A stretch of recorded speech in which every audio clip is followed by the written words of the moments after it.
पहले बीके हरिप्रसाद का वो बयान पिंटू दिखाइएगा, फिर उसके बाद चर्चा आगे बढ़ाते हैं। तो बीके हरिप्रसाद नेता कांग्रेस हैं, कर्नाटक से हैं, और उनका बयान है कि 22 जनवरी को राम मंदिर प्राण प्रतिष्ठा कार्यक्रम से पहले कर्नाटक में गोधरा जैसा कांड हो सकता है, इसीलिए कर्नाटक सरकार को सतर्क रहना चाहिए। अयोध्या जाने के इच्छुक लोगों के लिए सही व्यवस्थाएं की जानी चाहिए ताकि हमें एक और गोधरा कांड ना देखना पड़े।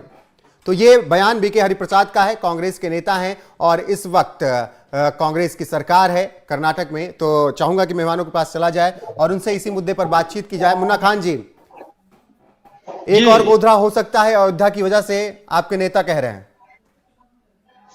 नहीं, वो इसलिए कह रहे हैं रोहित जी कि पूरे देश में एक केरोसिन छिड़का गया है जो आपसी भाईचारगी के स्वार्थ को बिगाड़ने का काम आरएसएस की विचारधारा के तहत किया गया है, जिसमें बीजेपी थे। जिस तरीके से आरएसएस ने आपसी भाईचारगी को नुकसान पहुंचाया, लोकतंत्र को कुचलने की कोशिश की है, तो मैं समझता हूँ कहीं ना कहीं ऐसा माहौल है और कई ऐसी घटना ये साबित कर रही है कि कहीं ना कहीं सरकार भी चाहती है। अगर सरकार नहीं चाहती तो खुले संसद में एक किसी जाति समुदाय के लोगों को जो चुने हुए सांसद थे उसके प्रति किस तरीके के बयान दिए गए, क्या सरकार ने उसमें कार्रवाई की? तो रोहित जी आपको जवाब से कार्रवाई नहीं की। तो उसका मेन मकसद यही है सरकार का कि जो जितनी गालियां विशेष समुदाय को देंगे उसे उतने मंच पर बुला के सम्मानित करने का काम ये सरकार करेगी। देश में कहीं ना कहीं इस तरीके की बातें हो रही है कि दूसरी ये सरकार की मंशा है, और मंशा इसलिए है क्योंकि सरकार ने वादे पूरे नहीं किए। जिस तरीके से 2013 में लच्छेदार भाषणों के तहत देश के जनता को, देश के युवा को, देश के किसान को, देश के जवान को गुमराह करने का काम जो सरकार करती आ रही है, तो अब ये लिपापोती का काम करेगी। तो जनता अब सवाल पूछे कि 2024 में क्या लच्छेदार भाषण थे, मुन्ना जी तो हमें क्या मिला? मुन्ना जी ये बताइए, कर्नाटक में 30 साल बाद फिर क्यों पुरानी फाइल खोलकर राम भक्तों को गिरफ्तार किया जा रहा है? चिढ़ है क्या प्राण प्रतिष्ठा से? सवाल प्राण प्रतिष्ठा का नहीं है। कांग्रेस पार्टी के कोई भी नेता अगर आवाज इसलिए उठा रहे कि उत्तर प्रदेश लच्छेदार भाषणों में कहते हो कि सब ठीक है, सुरक्षा ठीक है, वहां कहा जाता है कि इस चौक चौराहे से अगर क्राइम करके क्रिमिनल दूसरे चौराहे पे जाएगा उसे गोली मार दी जाती है। तो गलत तो मैं बताता हूँ रोहित जी, आप बहुत वरिष्ठ एंकर और समझदार एंकर है। आप देखिए 2 महीने से लगातार बीएचयू के घटना को किस तरीके से छिपाया गया। आज मदन मोहन मालवीय के उस जमीन अमित मालवीय के द्वारा बदनाम किया गया। किस तरीके से आईटी सेल के जो वहां भाजपा के कार्यकर्ता थे उसको बचाने की कोशिश सरकार बार बार कर रही है। अभी भी कई नेताओं के गुहार लग रहे हैं कि उस आईटी सेल के तीनों अपराधी को छोड़ दिया जाए, जमानत में बाहर किया जाए। ये शर्मसार करने वाली घटना के साथ भी भारतीय जनता पार्टी के नेता, मुख्यमंत्री, प्रधानमंत्री और देश के गृह मंत्री अगर मुन्ना खान जी उस पर लगातार हम लोग खबर कर रहे हैं बीएचयू पे, और उस पर बहस भी हम लोगों ने की है, और 2 महीने क्यों, किस लिए, और अजय राय पर क्यों मुकदमा हुआ, इस सब को लेकर हमने सरकार की आलोचना भी की। लेकिन आप मुझे ये बताइए, जब राम मंदिर सामने है, प्राण प्रतिष्ठा सामने है, तो गोधरा क्यों आप फिर सामने ला रहे हैं?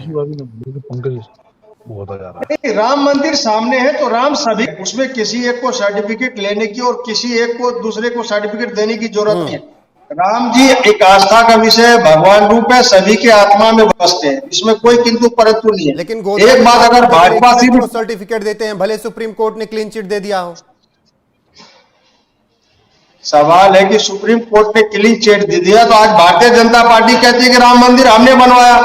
बताए भारतीय जनता पार्टी के प्रवक्ता क्या राम मंदिर उसने बनवाया या कोर्ट के आदेश?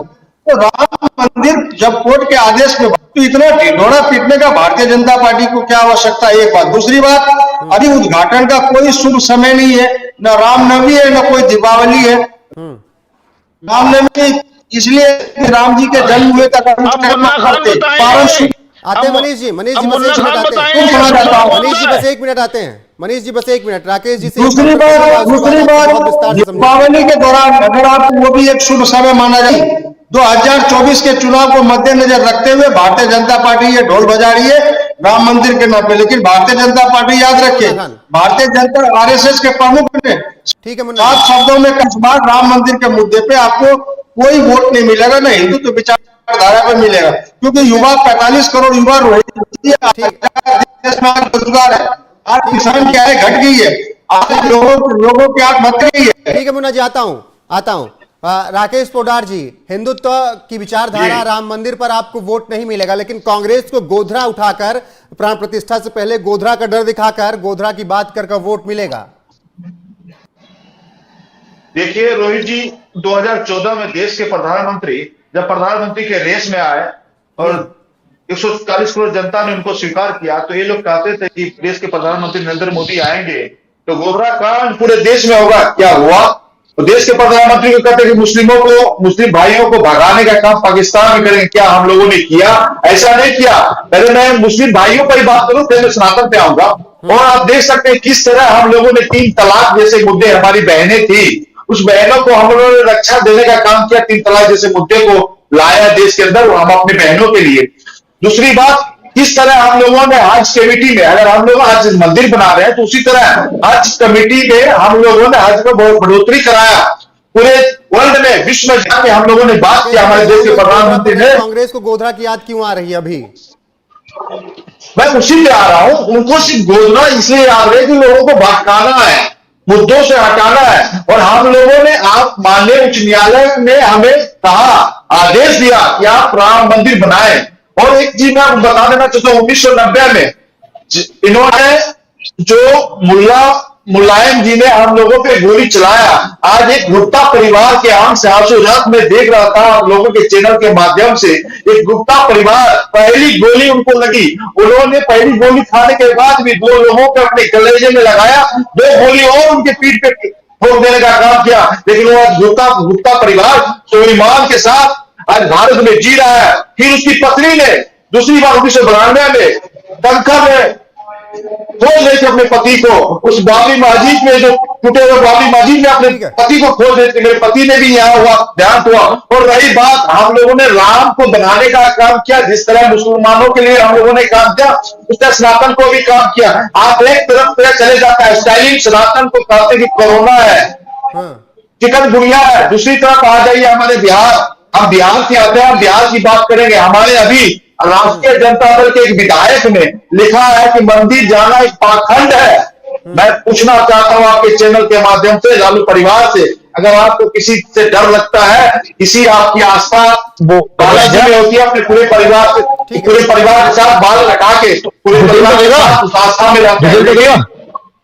आज रोहित जी जनता को बांधने और फुसलाने का काम कर रहे हैं। आप लोगों ने हमेशा हर बात को, आज मंदिर बनाने का भी काम कर रहे हैं तो मस्जिद बनाने का भी काम कर रहे हैं, चर्च बनाने का भी काम कर रहे हैं तो गुरुद्वारे बनाने का भी काम कर रहे हैं। सरकार का सब जो काम है सब काम कर रहे हैं। और भाई दूसरी बात, हम लोग विकास की बात करते हैं, हमेशा जो विकास के काम होंगे वो विकास पे हम लोग खड़े उतरने का काम रोहित जी कर रहे हैं। आप देख सकते हैं रोहित जी, थोड़ा सा मैं और समय लेना चाहता हूं। और रोहित जी उसके बाद ऑडियो, हाँ, और मैं बात करना चाहता हूं कि आज जिस तरह देश के अंदर 370 जैसे मुद्दे थे, आज हम लोगों ने विकलांग योजना लाया, विश्वकर्मा योजना लाया, 35 किलोमीटर प्रतिदिन सड़क बनाने का काम कर रहे हैं। तो हमारी सरकार 2024 में आएगी, राम राज्य लाएगी। 10 मिनट में राकेश जी, 10 सालों में आपने जो किया वो सब तुम करो फाइनल। मैं नहीं कर रहा, मैं अभी गोधरा पर हूं, मैं अभी राम मंदिर पर और पर हूं।